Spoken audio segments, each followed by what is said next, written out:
Assalamualaikum warahmatullahi wabarakatuh. Halo anak-anak Ustaz semua, bagaimana kabarnya hari ini? Mudah-mudahan tetap berpuasa, tetap semangat berpuasa dan tetap sehat selalu. Nah, pada hari ini Ustaz akan menjelaskan tentang bahaya pergaulan bebas untuk PJOK kelas 8.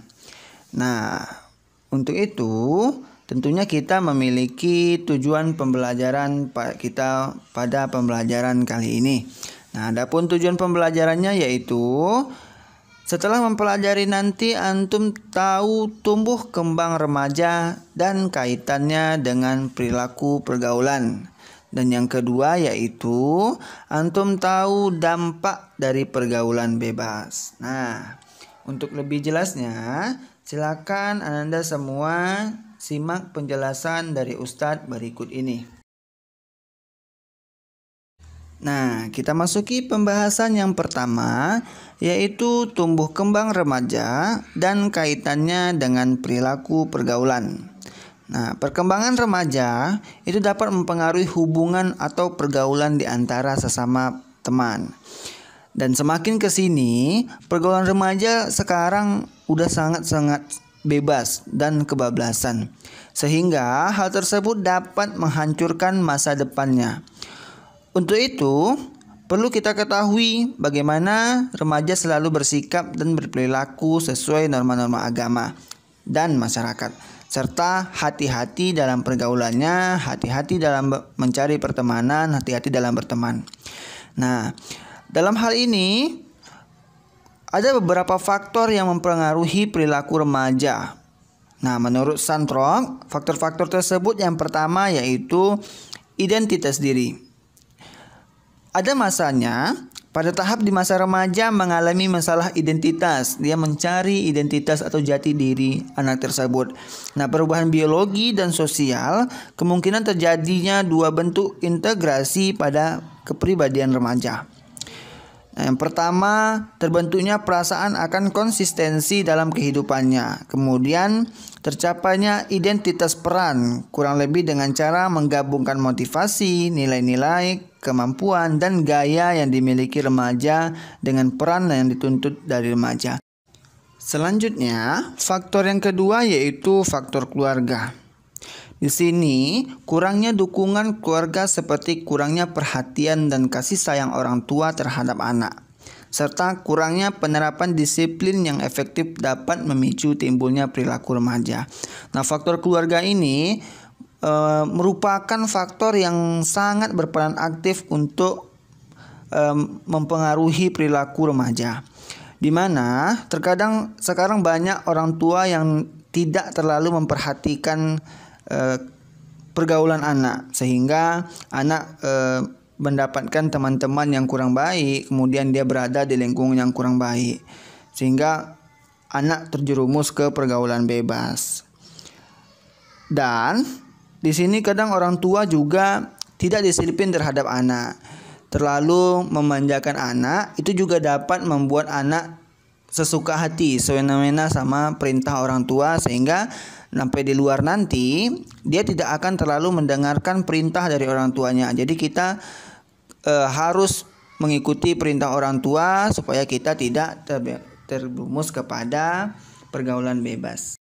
Selanjutnya yang ketiga yaitu kontrol diri. Nah, di sini anak-anak Ustaz sebagai dalam peralihan masa remaja harus bisa mengontrol diri, harus bisa memilih teman-teman yang mana yang bisa, yang patut kita menjadikan teman, mana teman yang bagus kita contoh. Kalaulah ada teman yang tidak bagus, tidak perlu diikuti.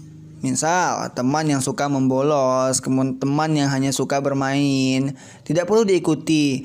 Tetapi juga kita tidak harus menjauhinya. Bukan berarti kita tidak mengikuti perilakunya, tapi kita harus menjaga jarak sehingga kita tidak mengikuti perilakunya dan tetap berteman baik, berteman kenal dan tidak terlalu terjerumus ke pergaulan-pergaulan yang tidak baik. Nah, remaja itu biasanya akan mempelajari perbedaan antara tingkah laku yang dapat diterima dan tingkah laku yang tidak dapat diterima. dalam masa peralihan dari anak-anak ke dewasa itu dialami sebagai persiapan masa dewasa. Remaja yang sekaligus makhluk sosial selalu mencari teman untuk bergaul. Tetapi perlu diingat sekali lagi, carilah teman yang bergaul dengan menuju ke yang baik, tidak menyeleweng ke ajaran agama atau yang diperintahkan oleh Allah Subhanahu wa taala. Selanjutnya yang keempat yaitu lingkungan tempat tinggal.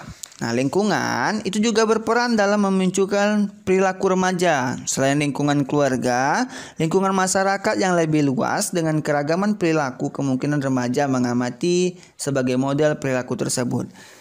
Seperti perumpamaan, jadi begini. Kalau kita tinggal di dekat tempat sampah, dengan secara otomatis kita juga akan mengikuti terbau cium bauan sampah.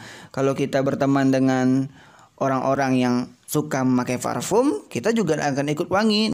Nah, itu semua tergantung kepada Ananda semua. Mau pilih yang mana? Mau pilih yang baik atau mau pilih yang buruk? Mau pilih yang ke jalan yang benar, yang tidak merugikan, atau memilih jalan yang salah, yang merugikan terhadap masa depan Ananda semua.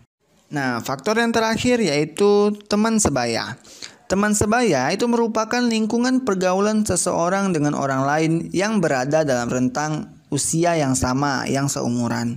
Cara berkenalan dan mendapat teman pun berbeda-beda. Melalui interaksi teman sebaya ini, antar remaja akan saling memahami keinginannya. Meskipun ada pula terkadang remaja itu merasa tidak cocok dan membentuk kelompok baru.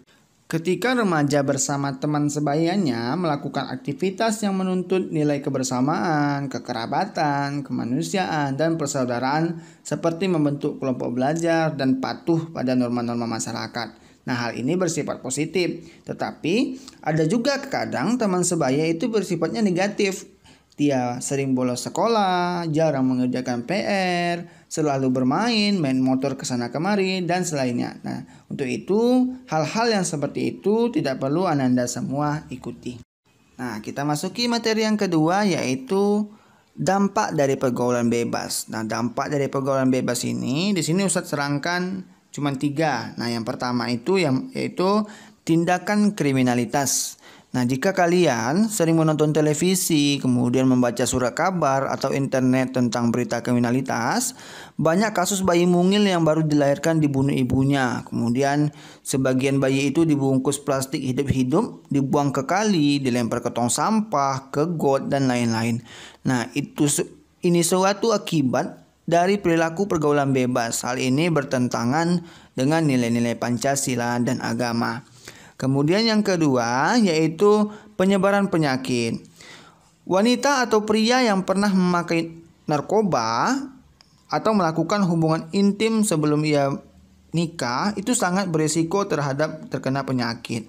Pergaulan bebas remaja ini cenderung menularkan penyakit yang diderita melalui berbagai perilakunya. Misalnya meminum dari gelas yang sama, bersentuhan, suntik, berhubungan seks, dan sebagainya.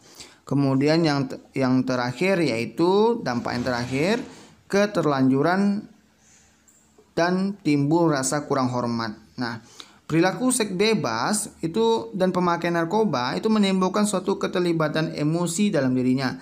Semakin sering hal itu dilakukan, semakin mendalam rasa ingin mengulanginya. Bagi seorang laki-laki, melihat pasangan begitu mudah diajak akan terus melakukannya.